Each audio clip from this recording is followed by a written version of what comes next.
This is the story of a man who learned his craft in the school of hard knocks, and when others would have thrown in the towel, he threw himself towards his dream. Today's story is called You Won't Succeed Until You're Desperate. Welcome to The Story. In this season of The Story, we highlight 8 individuals who underwent radical personal transformations to better serve themselves, their loved ones, and civilization. And now, on to the story. The actress smiled at the letter before her. It read, "Dear Carol Burnett, your TV show is very funny. I watch almost every episode. I do impressions that make my family laugh. I'm 10 years old, but I'm ready to work.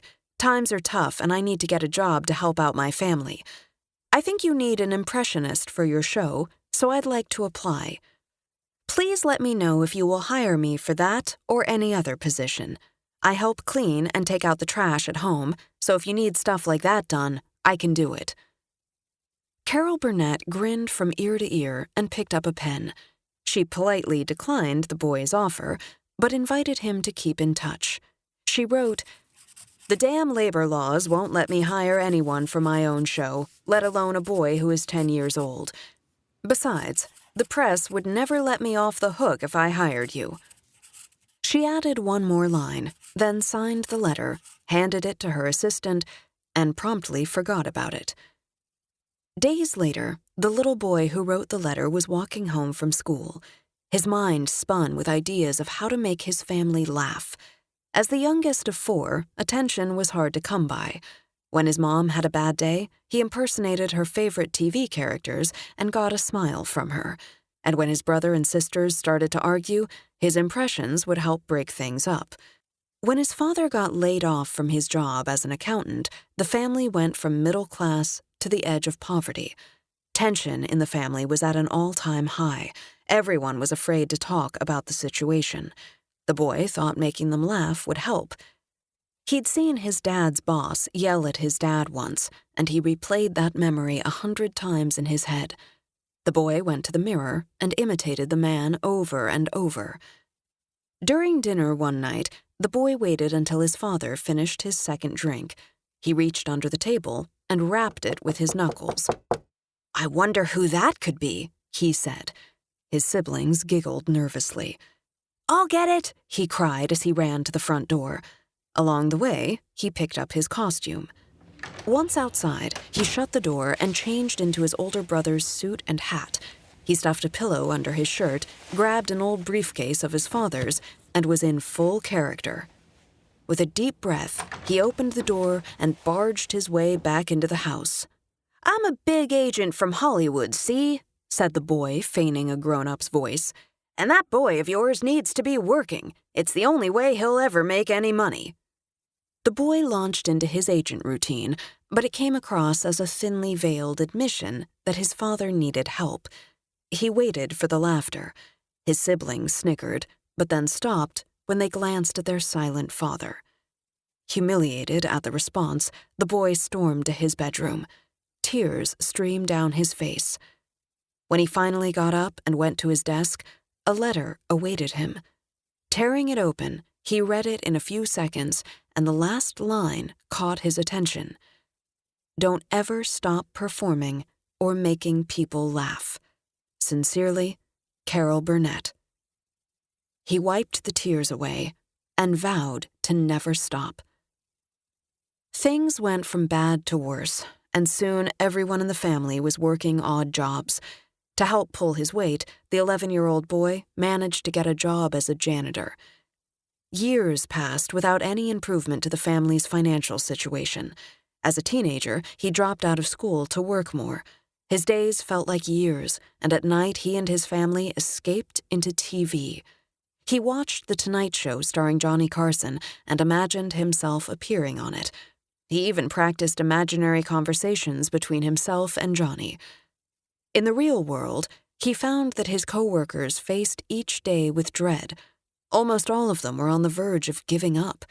They weren't interested in laughing, but they needed it. He worked hard to make others laugh, and eventually, he got better. During one of his mini routines at work, a customer noticed him.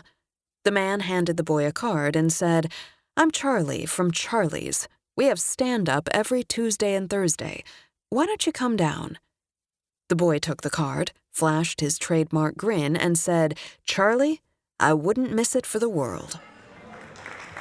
Donning a bright yellow suit, the 15-year-old took the stage at Charlie's. And after that, he performed at every club he could find. He found that the audiences were even harder to make laugh than his friends and family, but he liked the challenge. Some nights left him crying, and other nights he was on top of the world. He started doing gigs almost every night of the week. Then, his spirits were crushed when his mother fell deathly ill. The family fought to make ends meet. Despair hung like a cloud over them. The boy longed to do something to help lighten the situation. It was harder than ever to get them to laugh, so he had to go to new extremes. Once, he even went so far as to throw himself down the stairs. He worked during the day by his family's side, and at night haunted crappy comedy clubs. In the after-show banter, all the comedians would talk about performing at a place called the Comedy Store, but it was in Los Angeles, and they were in Toronto. One day, the boy decided he couldn't sit on his dreams any longer. So, he packed his bags and moved to LA. He found a job and rented a walk-in closet to sleep in. After dozens of failed auditions, he finally landed a slot as a regular at the Comedy Store and started performing his routines every single night. Years passed. He got better and better, but there were still many nights where he bombed. On one of the harder nights, he drove himself to the top of a hill overlooking the city. He thought about his situation and his family's situation. He opened his checkbook and wrote himself a $10 million check for acting services rendered. He dated it 1995, 7 years in the future. He kept performing at the Comedy Store and introduced himself to every famous comedian who walked in the door. One day, an offer came in to act in a low-budget movie. He took it, and then more offers started coming in. He took every one. Eventually, the low-budget movies started making him more in a month than his entire family made in a year. With this newfound cash, he moved his family to LA. Then, in 1993, he received a very special invitation, one that he dreamt of since childhood, an appearance on The Tonight Show starring Johnny Carson. At the time, that show was the launch pad for up-and-coming comedians. Sure enough, after his appearance, he got an offer to be a regular on a show called In Living Color. His life was finally making sense. He got married and had a daughter. For a brief moment, everything was looking up. A year later, his mother died, and he was crushed. He felt like giving up, but instead threw himself back into his work. Finally, an offer came his way to act in a movie with a decent budget, but there was a catch. He would have to play a character who was dumb. He thought about it and then decided to say yes. It wasn't that big of a deal, because his co-star was even dumber. Dumb and Dumber was a hit, and the boy who struggled to make his family laugh was now a man being paid to make the world laugh. When the check came in from Dumb and Dumber, tears filled his eyes. When he got home, he rummaged through his things and pulled out an old tattered check he had written to himself 7 years earlier. His signature was barely visible, but there it was. Jim Carrey.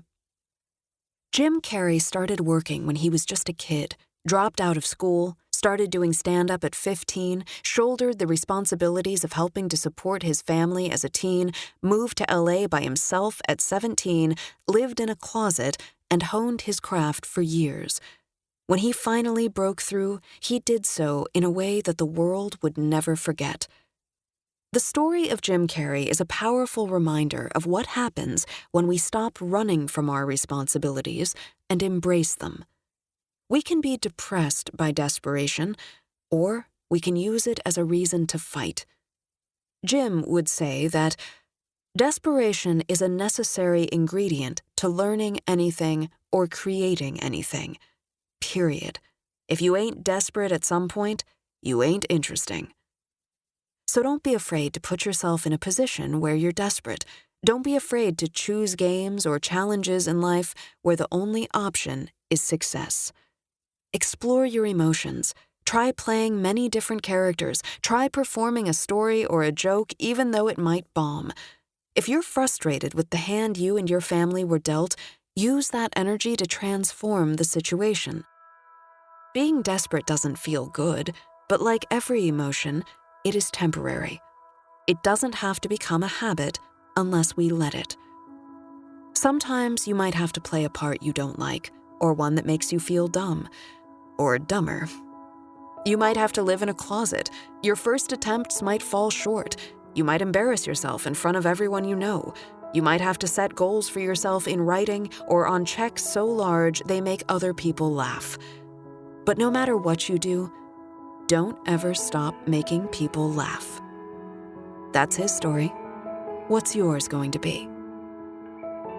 The story is brought to you exclusively by Salesforce, the world's #1 customer relationship management platform. More than 150,000 businesses are using Salesforce to blaze their own trails to success. You can learn more at salesforce.com. The story is created by our team at mission.org, a media company and podcast network.